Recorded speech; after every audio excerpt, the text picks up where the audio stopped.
ఇప్పుడే జీ5 app download చేయండి. చూడండి మీ ఫేవరెట్ టీవీ షోస్ ఎప్పుడైనా ఎక్కడైనా. హలో, ఎవరు? అవునా, సరే సరే, నేను ఇప్పుడే బయలుదేరతాను.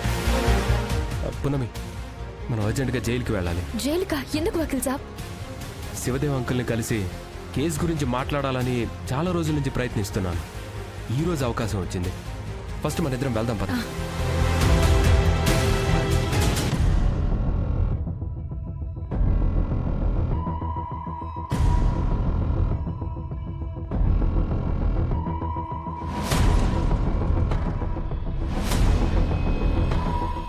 ఆ పిచ్చోడిని మీట్ అవ్వడానికి జైలుకి వెళ్తున్నారా?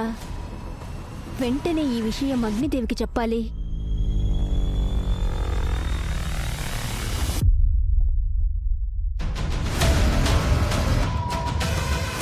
శృతి, ఏంటా కంగారు?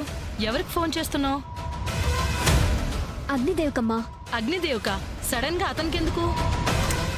శివదేవయ్యని కలవడానికి పున్నమి బాబా జైలుకి వెళ్తున్నారు. అతనితో కేసు గురించి మాట్లాడి బెయిల్ ఇప్పించేశారనుకో, అగ్నిదేవికి ఆస్తి దక్కదు. మనకిస్తామన్న వాటా కూడా రాదమ్మా.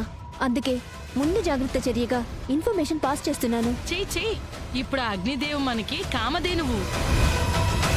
నువ్వు ఈ ఇంటికి కోడలుగా వస్తే ఈ ఆస్తి మొత్తం మనదే అనుకున్నాను. కానీ ఆ పున్నమి అడ్డొచ్చి చచ్చి నీ పెళ్లికి ఈ ఆస్తికి రెండిటికి అడ్డుపడింది. కనీసం ఇలాగైనా మనకి డబ్బొస్తే మంచిదే. చెయ్యవే.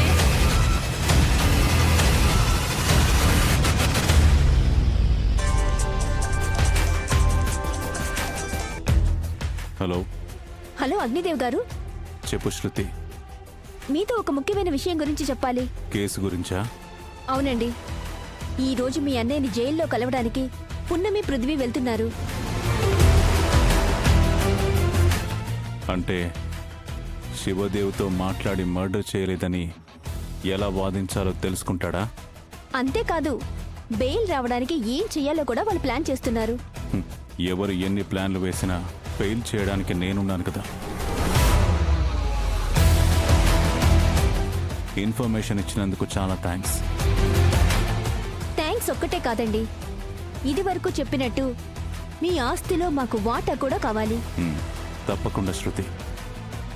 శివదేవ్కు శిక్ష కన్ఫర్మ్ అయి శాశ్వతంగా జైలుకు పోతే ఆస్తి మొత్తం మాదే. అందులో సగం మీకు రాసిస్తాను.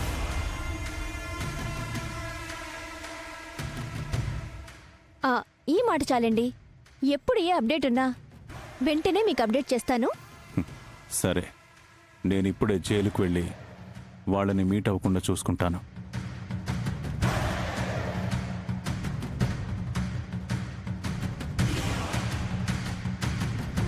అసలు మనకి ముందే తెలిస్తే పున్నమి పృథ్వీ బయటికి వెళ్లకుండా మనమే ఆపేవాళ్ళం కదే.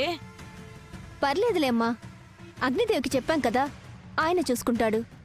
ఇలాంటి కుట్రలు ఆ మనిషికి కొత్తేం కాదులే అనిపిస్తుంది. జీ5 యాప్ డౌన్లోడ్ చేసి అన్ని ఎపిసోడ్స్ పూర్తి ఉచితంగా చూడండి.